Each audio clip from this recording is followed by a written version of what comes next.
2001 and 2003 taxes that are up for expiration, and the government is going to let those lapse.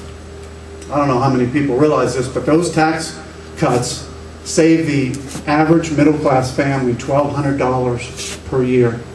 And the elimination of those tax cuts is a tax increase. No matter what anybody tells you, it's a tax increase to the middle class. So when the government says we got to eliminate this because they're only for the wealthy, that's a problem, because it's not true.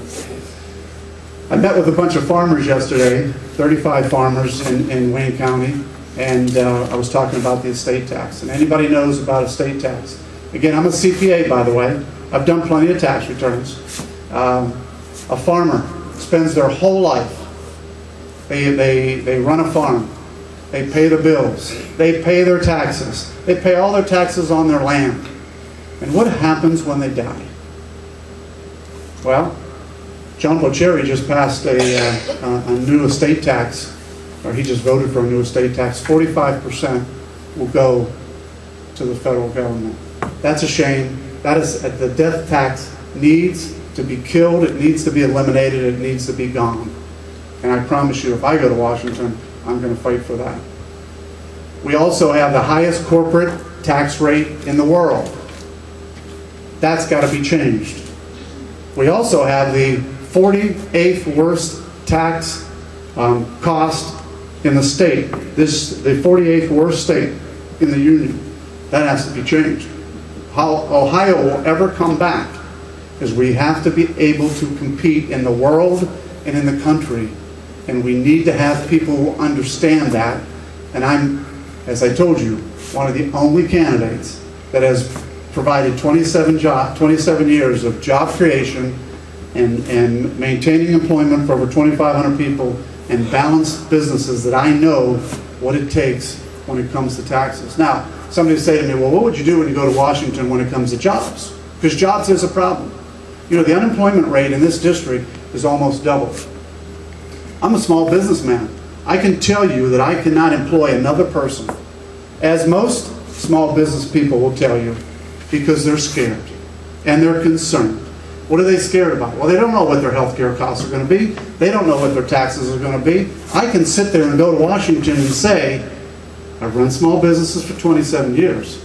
And I'm going to tell you, if we're going to ever open up the employment market, here's what we need to do. First off, we've got to give people the ability to know that it's okay to employ somebody because their taxes aren't going to go up, their health insurance isn't going to skyrocket, and all these things aren't going to occur. We have to change the environment, because as a small businessman, I'm not going to employ anybody today until I understand what my tax costs are and all my costs are, because this government right now is infringing on us so much.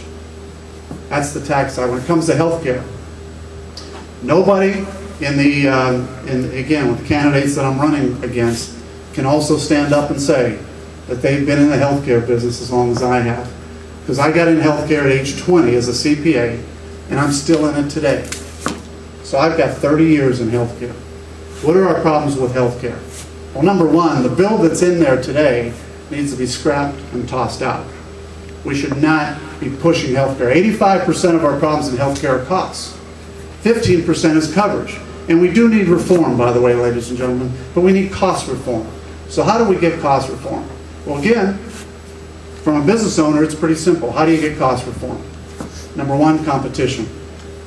All right, as a small business owner, when I rebid my health insurance, I might have 2 carriers I can talk to, maybe 3. There's 1,600 carriers in this United States. Why can't I go to the one in Arizona and get a bid from them? Why can't I go to the one in California and get a bid from them? It's a problem. We should have the right, as business owners, to bid out health insurance, no matter what, and accept health insurance from anywhere else in the country. Next thing, I know I have at least one attorney in the room, but if there's other attorneys in the room, I mean, we practice defensive medicine in this country. All right? As a nursing home operator, I will tell you that we practice defensive medicine in this country. The other gentleman can talk about it. I know why we do it. All right, I was in the nursing home business. I've been in the healthcare business. I consult with hospitals. I consult with physicians. The first thing a physician does when you come into their office is they run a multitude of tests on you. Not because they're running 16 tests to be comfortable that, okay, I need to run all these. Primarily they're running all of them so they don't miss one. Because if they miss one or two, they might have a problem. In the nursing home business, I'll tell you what we did, and I talk to the hospitals all the time. In the nursing home business, a patient falls. What's the first thing you do in a nursing home? Well, you make sure that everything's fine, you make sure they're stable. What do you think we do next? No, we send them to the hospital. Why do you think we send them to the hospital? Because we're practicing defensive medicine. Right, we're practicing defensive medicine. We send them to the hospital in case something else is wrong because we don't want to have an issue later on. Now I have the hospital say to me, you send them to us, we send them back to you. Right, what are we all doing? We're practicing defensive medicine. It's a problem. We need tort reform. I know there are attorneys out there that say we don't, but the problem is we have to have tort reform, and we need it because these are some of the issues that ultimately affect healthcare. Third thing I think we need to do, and only a small business owner would understand this. If I have a small business with 11 employees, and I have one person that has some condition, and I go to bid that out, that costs are going to be pretty high. But if I took those 11 employees and I put them in a group of 3,000 employees, the cost would be better. But we can't do that today. We need to be able to have co-ops of health insurance. And I'm all for that. The fourth thing, and I'm the only one talking about this, someday it's going to happen, and you'll remember, maybe you've heard about it, someday it's going to happen. I believe everybody should have a health card.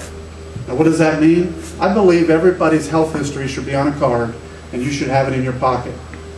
Because what happens is, right now, Cleveland Clinic, if you go to Cleveland Clinic, they have all your health records. If tomorrow you go to Summa Healthcare, they don't have the same health records that Cleveland Clinic. Those are your records. Those are yours. And then if you come down here and go to Samaritan here in Ashland, they don't have your records. So what do they all do? They run multiple tests. My dad's in Florida right now. He got sick 2 weeks ago. He goes to the hospital in Florida. He's 84 years old. What's the first doctor says to him? What's wrong? Everything? No. You have any history? I'm fine. My dad's a walking medical history. All right? But he doesn't want to admit it. But if he had that card, he could give it to him, and ultimately, what did they do? They ran 15 or 20 tests, things they didn't need to do. Why did they do that? Defensive medicine. Those are the four things we need to do. If we're able to bring costs down, there's opportunities for the safety net. And the safety net is what we need to talk about. It's those that really do need the care, that can't pay for it. You know, and I do not agree with when you go from one healthcare coverage to the other if you have pre-existing conditions. I believe that needs to be knocked out. Pre-existing conditions have to be eliminated. But again, I think those are all things we can take care of if we get costs down 85% of our costs.